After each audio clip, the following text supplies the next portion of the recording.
was happy, playing with kids. That young man turned around, he went back home, and then he gave praises to God. He said, I didn't know that I was blessed until I met that man who never had faith, and yet he was happy. So it is not good for you to sit down and pity your condition. It is always better that you get up and act. That can bring happiness in our community. So we encourage all of you to participate fully. Whatever little amount you give, it will go a long way. And you see, we the human beings, we are not human beings on a spiritual journey. We are spiritual beings on a human journey. By that I mean, when God made us, He blew the spirit of life into us. And He made us for nothing but to worship Him. Everything that He made on this earth, He made it only to worship Him. That this journey that we're on earth will one day come to an end. But our journey on earth begins to end the moment we refuse to talk about a little thing that matters. So we have to talk to encourage people to bring them closer to Islam. The religion that we found our parents in, the religion we grew up in, the religion that we have come out to find out that it is the only true religion. And there's no doubt about it. The very people that show other religion, they have their culture, we have our culture. Most of the time in Arab setting, they have something what they call honor killing. You hardly find that in our culture in Africa. In Michigan, a few days ago, I was reading an article in Michigan. There was a man, an Arab man. He went to the social service. His wife and daughter was there. He himself went to ask for assistance.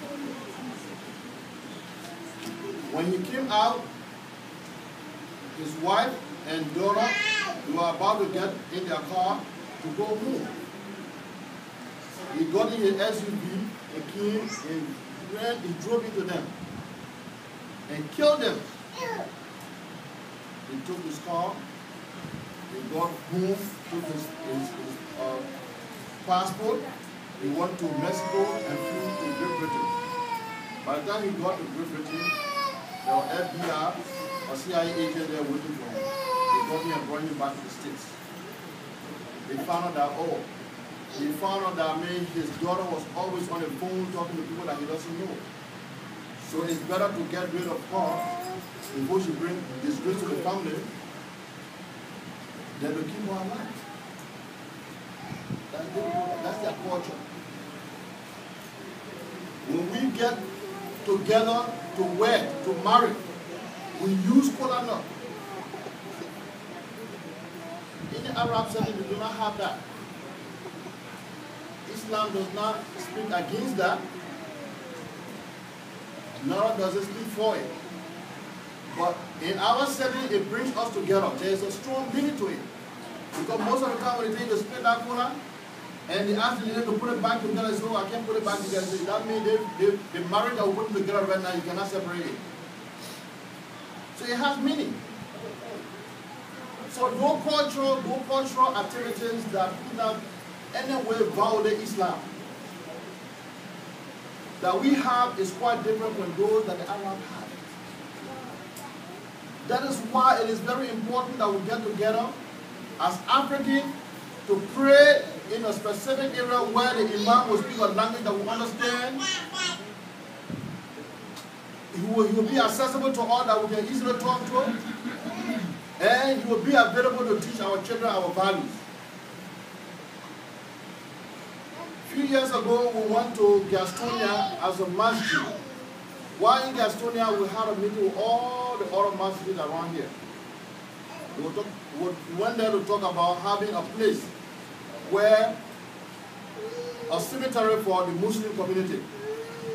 A cemetery is a place where when someone dies, we go and bury them.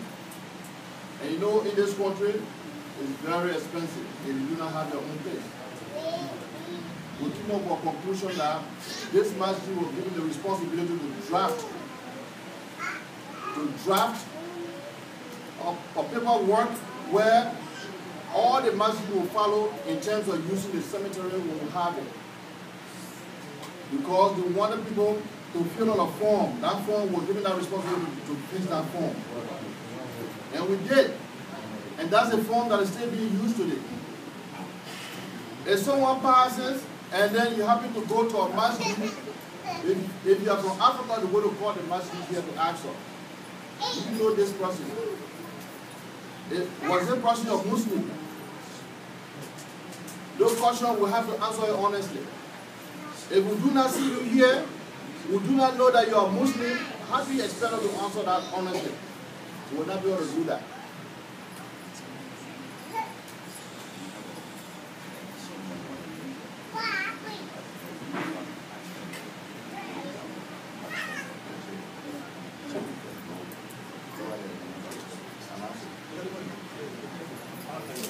Is there anybody with Pathfinder? Nissan Pathfinder? Nissan Chief. What color is it? Black. Black. Yeah. Black Pathfinder. Who's driving Pathfinder here? What color is it? It doesn't matter. You driving Pathfinder? Yeah. Okay.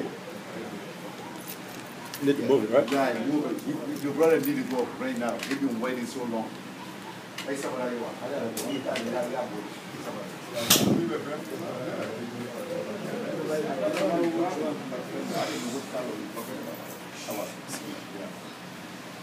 So you will be asked, they will ask the masjid here whether we know you, whether you are Muslim, before they can take any action. So tell me, if we do not know you, we don't see you, don't identify with the masjid, how will we be able to tell people that we know you are Muslim? It will be forbidden for us to do that. And why you think when they ask an African masjid to answer those questions? Because they know that we are African, we always get together. It's a birds of the same fellow flocks together. So it's very important whether you come here or not, you always good to identify with this masjid.